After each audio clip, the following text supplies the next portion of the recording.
జీ5 ఉండగా మీ favourite TV shows ని మీరు అస్సలు మిస్ అవ్వలేరు. Complete free. అక్కా, ఏంటక్కా ఇంత లేటు? నీకు ఫోన్ చేస్తుంటే స్విచ్ ఆఫ్ వస్తుంది. అక్కా, ముందు నీకో విషయం చెప్పాలి. నేను బోనం సమర్పించకూడదని నిహారిక ఏం చేసిందో తెలుసా?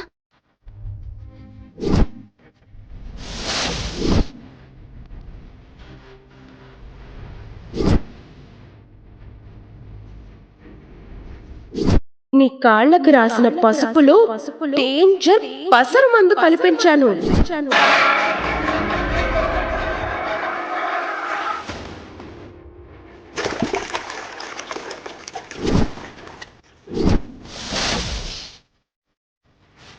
అంత చేసినా సరే శ్రీకర్ బావ దయవల్ల నేను ప్రదక్షిణలు పూర్తి చేసి అమ్మవారి ముందు బోనం సమర్పించగలిగాను.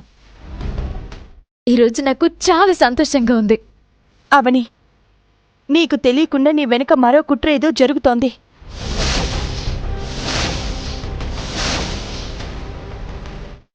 ఎందుకలా అంటున్నావు?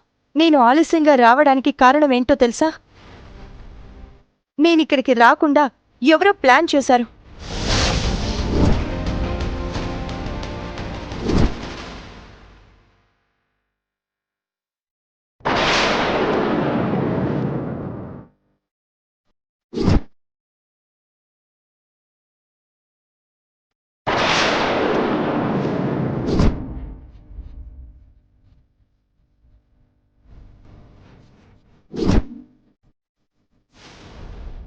నా గురించి నీ తాళిని బావకిచ్చి పసుపు తాడు వేసుకున్నావా? తాళిని కట్టినవాడే సరైనవాడు కానప్పుడు నా తాళి ఏవైనా పర్వాలేదు. నీకు శ్రీకర్ కట్టిన తాళి నీ మెడలో శాశ్వతంగా ఉంటే చాలు. అవని, మామూలుగా అయితే నేనిక్కడికొచ్చిండేదాన్ని కాదు. ఒక నిర్ణయం తీసుకున్నాను కాబట్టే వచ్చాను. నిర్ణయమా? అమ్మవారి సాక్షిగా మీ పెళ్లి విషయం అందరికీ చెప్పేయాలనుకుంటున్నాను.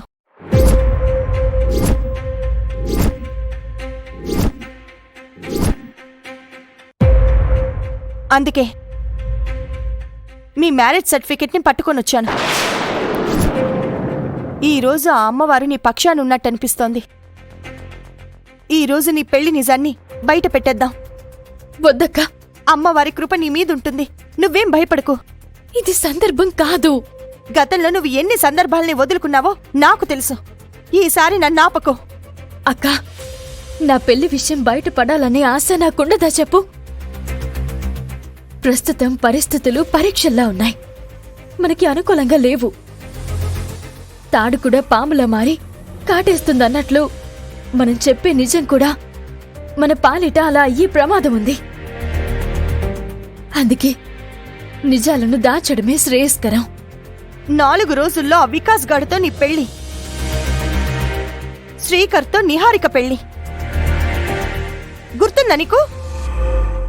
చివరి క్షణంలోనైనా నాకు మంచి జరుగుతుందనే నమ్మకం నాకుంది. మనం నిజం చెప్పడానికి, నిజం దానంతటా అదే తెలియడానికి మధ్య చాలా తేడా ఉంది. ఇంకా నువ్వు పిచ్చి మాటలు మాట్లాడుకో. దయచేసి అర్థం చేసుకో. ముందు మనం చేయాల్సింది ఏంటంటే నిన్నిక్కడికి రాకుండా చేసిన వారి గురించి తెలుసుకోవడం. అవని, అమ్మా అవని! వస్తున్నాను అత్తయ్య. అక్క, నీకు దండం పెడతాను, తొందరపడద్దు. నేనొచ్చి మాట్లాడతానుండు ప్లీజ్. ఈలోపు ఎలాంటి నిర్ణయం నువ్వు తీసుకోవద్దు.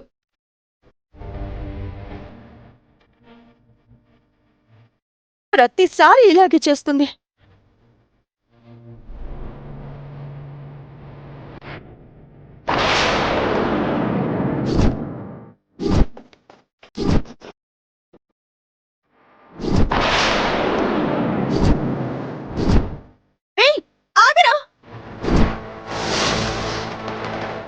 ఆ విధవ ఇక్కడున్నాడేంటి?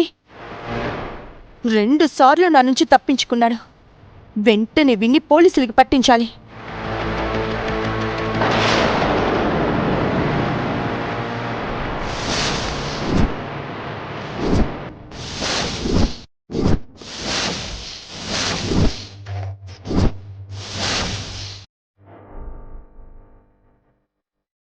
నేనింటి దగ్గర లాక్ చేయించాను కదా, నువ్వెలా వచ్చావు?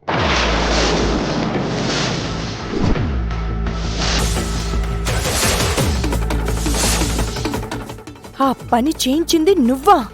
నేనే. ఎందుకు చేయించావు? నేనిక్కడికి రాకుండా ఉండడానికి ఎందుకు ప్లాన్ చేశావు? నేనిక్కడికొస్తే నీకొచ్చే నష్టమేంటి? చెప్పరా చెప్పరా చెప్పు. ఈ వికాస్ గురించి నీకు పూర్తిగా తెలీదు. నా జోలికి రావద్దు.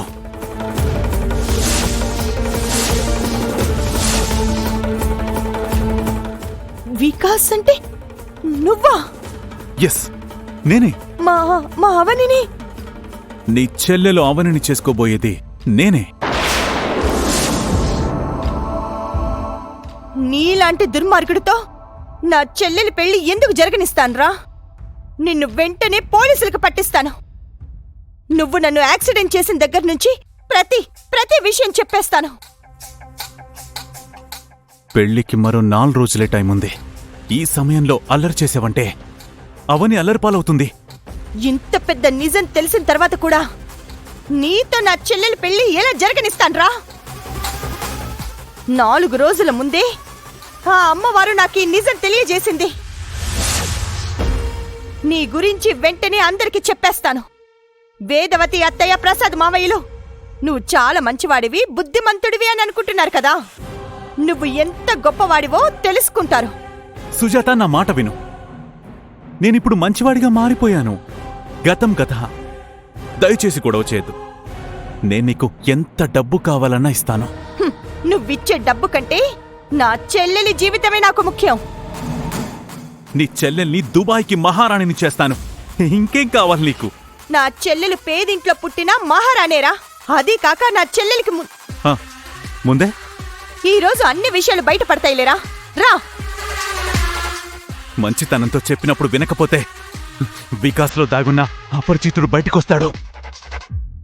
నువ్వు ఈ భూమి మీదే లేకుండా చేస్తాడు. ఆఖరి శ్వాస తీసుకునే లోపైనా నీ గురించి చెప్పే చేస్తాన్రా. ఇన్ని రోజులు వికాస్ అంటే ఎవడు అనుకున్నాను. రారా రారా ఏయ్! రా.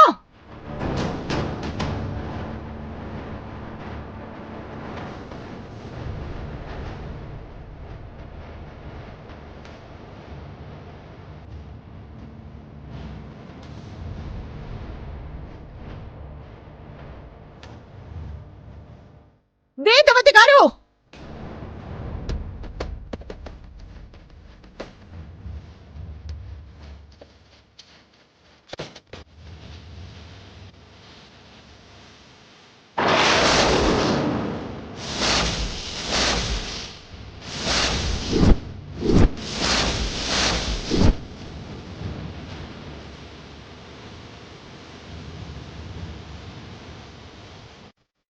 అరే వికాస్,